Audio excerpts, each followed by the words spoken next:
I made a Fartcoin video right here and it said we buy when daily VWAP is up, 3-hour shorts closed below 80. We started getting that just recently on this candle right here. Let's mark it up.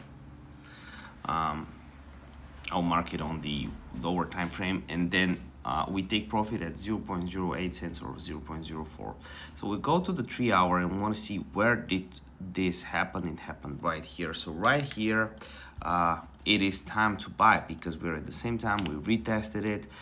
Where will I buy? As I said, 4 cents. So I'll go for a 6% profit, and that's exactly how I'm planning to trade Fartcoin. This is exactly what I was talking about in the last video. And it's just beautiful. It's beautiful to see trades like this, opportunities like this that are presented to us. It's not every day that we get these trades. We waited for this. I said we won't be buying this. The first view up curve we had, which saved us, was right here on this day, which was basically around end of US time zone or lunchtime US time zone. So that's basically how I'll be trading Fartcoin today. I'm longing it. Let me know your thoughts. We are up 274 grand on meme coins. If you want to learn more about my meme coin strategies, there's links in the description down below. Post links to my signals chat. See you next video.